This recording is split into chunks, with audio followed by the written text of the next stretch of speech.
காந்தி அவர்கள் பேசுறாரு. எப்பவுமே ஒரு பேச்சாளர் பேசும்போது ஹெட்போன் போட்டுக்க மாட்டாங்க. மோஸ்ட்லி நல்ல ஒரேட்டர்ஸ் பேசும்போது பார்லிமெண்ட்ல ஹெட்போன்ஸ் போட்டுக்க மாட்டாங்க. ஹெட்போன் அப்படிங்கிறது டிரான்ஸ்லேஷன்.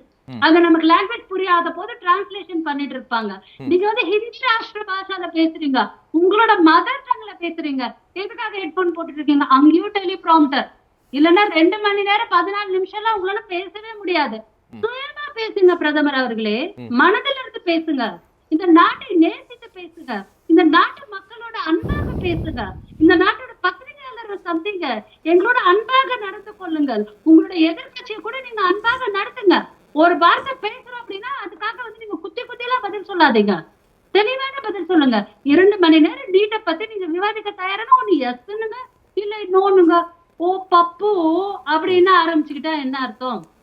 நீங்க மட்டுமா அப்படி பேசுறீங்க? உங்களோட கட்சியை சார்ந்தவங்க எல்லாருமே அப்படிதான் பேசுறீங்க. ஒண்ணு நேருவை பேசுறீங்க, இல்ல இந்திராவை பேசுறீங்க, இல்ல ராஜீவா பேசுறீங்க, இல்ல ராகுல்ஜி அம்மாவை பேசுறீங்க, சோனியா காந்தியை பேசுறீங்க. உங்களுக்கு பேசுறதுக்கு வேற இல்ல. இன்னைக்கு ஒரு விஷயத்த சொல்றாருலங்க, ஒண்ணு இல்ல, மக்கள் உங்களை நிராகரிச்சுட்டாங்க, நீங்க ஜீரோ, ஆனா ஹீரோ போல நீங்க வந்து நாடாளுமன்றத்துல நடந்துக்கிறீங்க. 13 இருங்க நான் முடிச்சிடறேன் ஒரே நிமிஷம். 13 மாநிலங்கள்ல நீங்க ஜீரோ வாங்கி இருக்கிறீங்க. 64 இடங்கள்ல தான் காங்கிரஸ் தனித்து போட்டிட்டு இருக்கு. அதுல 2 இடங்கள் மட்டும்தான் ஜெயிச்சிருக்கீங்க. 1984 இருந்து 10 பொது தேர்தல் நடந்திருக்கு. ஒரு முறை கூட 250ங்கிற எண்ண கூட தொட முடியாத காங்கிரஸ் கட்சி இன்னைக்கு எங்களை பார்த்து கேலி பேசுதா? மக்கள் நிராகரித்து விட்ட ஒரு காங்கிரஸ் கட்சிக்கு என்ன தார்மீகம் இருக்குன்னு கேக்குறாரு. இவங்க நிதிஷ் நாயுடு டெமோக்ராட்டிக் அலையன்ஸ்ங்க. இது யாரு முன்னாடி குஜரா நடனம் ஆடிட்டு இருக்கா? இஸ்லாமியர்களுக்கு முன்னாடி காங்கிரஸ் ஆடுதா, இல்ல இப்ப பிஜேபி வந்து நிதிஷ் முன்னாடி நாயுடு முன்னாடி முஜரா நடனம் ஆடி? இல்ல வேண்டாம், இல்ல நீங்க அதையே தவறுன்னு சொல்லி விமர்சிக்கிறீங்க. நீங்க ஏன் அந்த மேற்கோள் எடுக்கிறீங்க?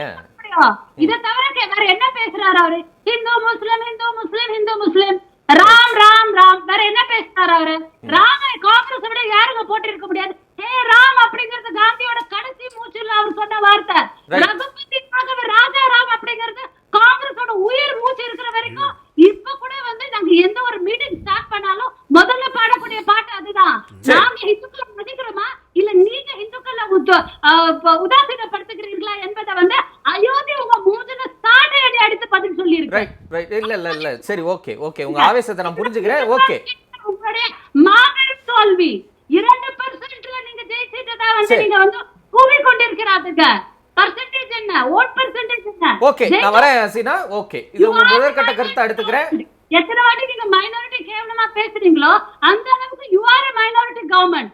நீங்க தான் எங்களை வந்து கேவலப்படுத்திக் கொண்டிருக்கிறீர்கள். நன்றி.